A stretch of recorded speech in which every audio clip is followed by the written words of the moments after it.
मेरे स्वामी श्रद्धानंद और स्वामी दयानंद को दरकिनार कर दिया गया।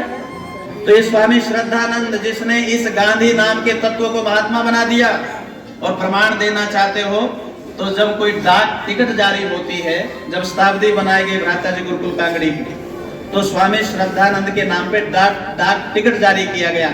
और ये सरकार में दस्तावेज मिलते हैं, जब भी किसी व्यक्ति का डाक टिकट तैयार किया जाता है तो उसकी जीवन परिचय मिलता है और वो भारत सरकार में संग्रहित होता है। वहां पर संग्रहित है ये प्रमाण कि जब महात्मा गांधी, मिस्टर गांधी पहली बार गुरुकुल कांगड़ी में गए, तो जब वो महात्मा मुंशीराम से मिलते हैं तो मुंशीराम कहते हैं कि आप भी तो महात्माओं जैसा काम कर रहे हैं, देश की रक्षा का काम कर रहे हैं, आंदोलन आगे बढ़ा रहे हैं, सबकी चिंता आप रखते हैं, आप किसी महात्मा से कम थोड़े हैं, आप तो महात्मा हैं। तभी ये करमचंद गांधी, महात्मा करमचंद गांधी के नाम से जाना जाने लगा। एक तो परिपाटी थी ये, 1902 से लेकर 1906 तक गुरुकुलीय इतिहास रहा, और फिर 1906 के बाद आ जाओ, चाहे वो 1912 में गुरुकुल कुरुक्षेत्र है, 1915 में आपका गुरुकुल मटिंडू है, 1915 में ही मई के अंतर्गत गुरुकुल जज्जर विश्व प्रसाद विशंबर दास, उनको हम नमन करना चाहते हैं। जितने आपके आंदोलन हुए सत्याग्रह के, गुरुकुल जज्जर का अग्रणी योगदान रहा उसमें, इन गुरुकुलों की बहुत योगदान रहा। और उन गुरुकुलों की नींव में यदि कोई मुस्कुराता है तो वो स्वामी श्रद्धानंद मुस्कुराता है। तो मैं निवेदन करूंगा, बातें तो बहुत हैं, कहां कहां सुनाऊं, बहुत खोपड़ी में चर्चाएं आ रही, घटनाएं आ रही। तो एक तो घटना ये रही, और विशेष तौर पर बहुत सारी ऐसी घटनाएं हैं स्वामी जी ने कि अपना जीवन दान दे दिया, अपने बच्चों को समर्पित कर दिया। ईश्वर चंद्र, इंद्र चंद्र, माता वेद कुमारी, माता हेमंत कुमारी, जिसको अमृत कला, 4 बच्चे थे स्वामी जी के, और बच्चों के लिए कितने समर्पित रहे। जब ये बच्चे बिल्कुल छोटे थे, इनकी पत्नी का देहांत हुआ, शिव देवी का, माता शिव देवी, उसको भी नमन करते हैं। 35 वर्ष की आयु में दुनिया से चली गई। लेकिन जब उनका वो पत्र देखा, अब मैं पति पत्नी के रिश्ते को दर्शाना चाहता हूँ। ये वो भारत देश है जहां पर साथ और हाथ, जिंदगी भर के लिए साथ और हाथ को पकड़ा जाता है। और आज हम इस देश में लिव इन रिलेशनशिप का स्वागत कर रहे हैं। अरे जहां पति और पत्नी के अटूट रिश्ते को कायम किया जाता है। जब वो शिव देवी का देहांत हुआ तो एक दिन ये इंद्र चंद्र कुछ ढूंढ रहा था, तो एक कलम दान हाथ में लगा और कहा, पिताजी, माता जी की अंतिम चिट्ठी हाथ में लग गई। उसने कहा, लेकर आओ।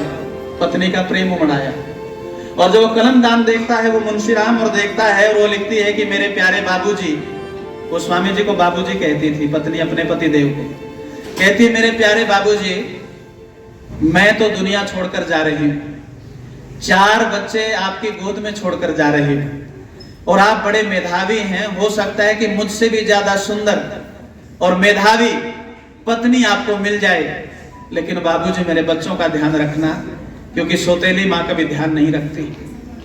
जब ये बात मुंशीराम ने सुनी, टप टप आंसू बह रहे थे। मेरे पिता में इंद्र वाचस्पति लिखते हैं कि मेरे पिताजी मानो माता जी को श्रद्धांजलि दे रहे थे, देवी तू कहना क्या चाहती है, मैंने वो सीख लिया है, अब मैं दूसरी पत्नी ने बच्चों को समर्पण भाव से पिता का भी प्यार दूंगा और माँ का भी प्यार दूंगा।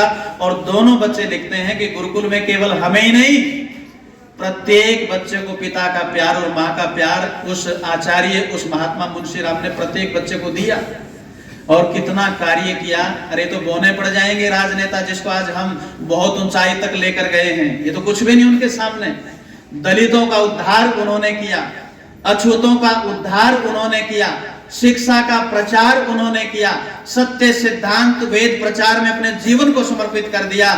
लेकिन बुरा मत मानिएगा, इस आर्य समाज में विद्वान कभी सुरक्षित नहीं रहे, क्योंकि समय नहीं है मेरे पास।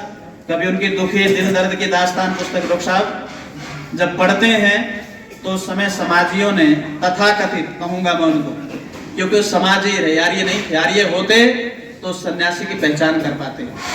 सभा से निष्कासित कर दिया, आरोप लगाए गए स्वामी जी के ऊपर। जिसने गुरुकुल कांगड़ी में समर्पित कर दिया, बच्चों को समर्पित कर दिया, अपने तन को मन को समर्पित कर दिया हो, उसके ऊपर चंद टुकड़ों के आरोप लगाते हो आप। अरे वारे मेरे प्यारे स्वामी श्रद्धानंद, बाद में वाणी को विराम दूं, सारा श्रेय किसको देते हैं? कल्याण मार्ग का पथिक जब पुस्तक लिखी तो अपने जीवन का श्रेय किसको देता है व्यक्ति? अपनी पत्नी को नहीं देता, अपने बच्चों को नहीं देता। बच्चों से प्यार करता है, दुलार करता है, पत्नी से बहुत प्रेम और विश्वास रखता है, अपने पिता, पति, पत्नी, बच्चों को श्रेय नहीं देता अपनी पुस्तक का। किसको समर्पित कर रहे हैं? पढ़ा है कल्याण मार्ग के पथिक का आपने? संस्मरण किसको समर्पित कर रहे हैं?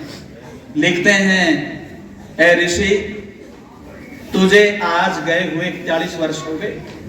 ऋषि ध्यान के बारे में लिखते हैं, समर्पित कर रहे हैं अपनी पुस्तक को, अपनी जीवनी को। ऐ मेरे प्यारे ऋषि, तुम्हें दुनिया से विदा हुए 41 वर्ष हो गए, लेकिन तुम दुनिया के लिए विदा हो सकते हो, इस मुंशी राम के हृदय से कभी विदा नहीं हो सकते।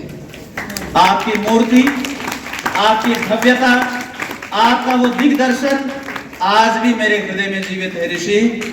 ऋषि 41 वर्ष हो गए, ये मुंशी राम कई बार गिरा, कई बार फिसला, लेकिन आपके जीवन चरित्र ने मेरी सदा रक्षा की है।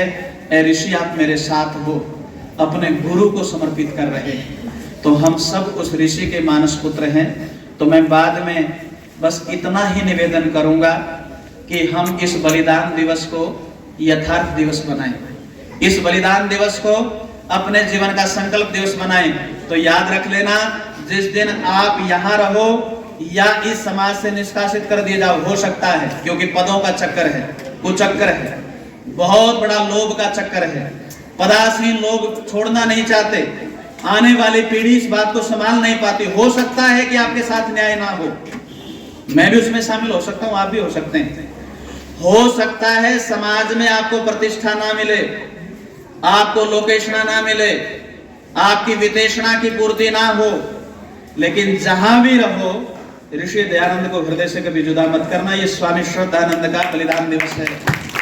आर्य समाज को अपनी मां मानते हुए, अरे ऐसे ऐसे विद्वान भी हुए जिन्होंने चंद टुकड़ों के लिए इस सिद्धांत को छोड़ दिया। किसी ने राम शरणम बना लिया, किसी ने आपका गायत्री परिवार बना लिया, कोई सुधांशु महाराज के नाम से प्रसिद्ध हो गया, रोटियां दयानंद की खाई, जीवन में आगे बढ़े वेद की शिक्षा को लेकर, लेकिन चंद ऐषणाओं से युक्त होकर अपने ईमान को, अपने हृदय के सिद्धांत को बेच दिया। तो इसलिए हम ऋषि दयानंद से कभी जुदा ना हो, आर्य समाज से कभी जुदा ना हो। तो परमात्मा करे जैसे वो मुसलमानों के लिए कहा करते थे स्वामी श्रद्धानंद जी, वो कहा करते थे परमात्मा इनको सद्बुद्धि प्रदान करे। सबसे बढ़िया भाईचारा निभाया स्वामी श्रद्धानंद ने, उनको मिलाया अपनों में, कहा ये अपने ही हैं, अपनों में मिलाया, लेकिन अपनों में मिलाने के कारण उसी में से उनके कुछ दुश्मन तैयार हो गए।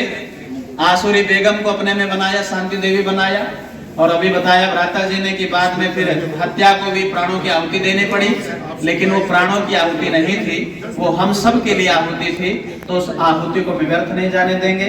आर्य समाज से जुड़े, वेद से जुड़े, सत्यार्थ प्रकाश से जुड़े, और सभी विद्वान अपने थोड़ी थोड़ी सी दंभ को छोड़ते हुए व्यक्ति विशेष से ना जुड़े, स्वामी दयानंद को प्रमुख मानते हुए हम सब एक होने का प्रयास करें। तो आओ हम सब मिलकर आर्य समाज के इस भाव को, वेद के इस भाव को जनजाति में फैलाए। और वास्तविक नेता थे स्वामी श्रद्धानंद, वास्तविक समाज सुधारक थे स्वामी श्रद्धानंद, और हम सब आर्यों की आन बान और शान थे स्वामी श्रद्धानंद। तो हम उस स्वामी जी को नमन करते हैं। तो इतिहास केवल सुनने के लिए नहीं होता, प्रेरणा लेने के लिए होता है। तो हम सब अपने जीवन को प्रेरित करें, परमात्मा हमें सद्बुद्धि दे, और हम सब महर्षि दयानंद के मानस पुत्र होते हुए स्वामी श्रद्धानंद के भाव को समझें, आने वाली पीढ़ी को समझाने का प्रयास करें, ताकि एक दिग्दर्शन से जब इतिहास लिखा जाएगा तो आर्य समाज और हमारे महान पुरुषों का योगदान स्वर्णिम अक्षरों में लिखा जाएगा। इसी के साथ अपनी वाणी को विराम। ओम शांति शांति शांति।